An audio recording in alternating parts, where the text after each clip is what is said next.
Hello అండి, I'm doctor Satyanarayana, consult neuro surgeon. మనం ఇప్పుడు హెడేక్ గురించి మాట్లాడుకుందాం. ప్రతి ఒక్కరికి వాళ్ళ లైఫ్ లో హెడేక్ రాని వాళ్ళే ఉంటారు. అంటే ఏ టైంలో హెడేక్ మనం కన్సర్న్ చూపించాలి, డాక్టర్ని కలవాలి అన్నది దాని గురించి తెలుసుకోవాలనుకుంటే ఫస్ట్ హెడేక్ అనేది రెండు రకాలు ఉంటుంది. ఒకటి న్యూరోలాజికల్ కాజెస్, ఇంకొకటి neuro surgical causes. Neurological causes అంటే మెడికల్ మేనేజ్మెంట్ తో సరిపోతుంది.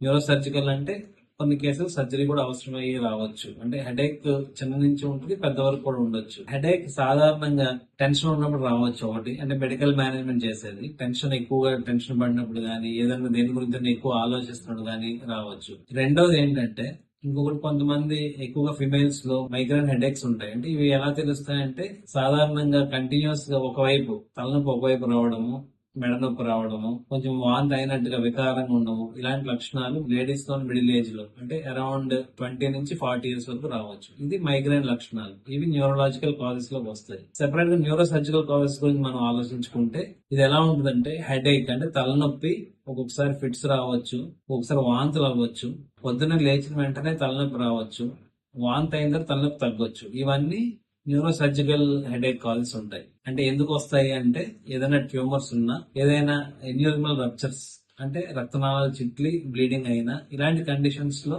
న్యూరో సర్జికల్ కాజెస్ లాగా హెడేక్ రావచ్చు. ఇలాంటప్పుడు మీరు న్యూరో సర్జన్ గానీ న్యూరాలజిస్ట్ కన్సల్ట్ చేసి తగిన పరీక్షలు చేయించుకుని ఆ హెడేక్ ఎందువల్ల వస్తుంది, న్యూరోలాజికల్ కాజెస్ అంటే medical causes, surgical causes rule out చేసుకుని దాని ప్రకారం ముందుకెళ్ళి ట్రీట్మెంట్ తీసుకుంటే ఇంకా హెడేక్ ఎక్కువ అవ్వకుండా మనం తగ్గించగలడానికి వీలుంటుంది.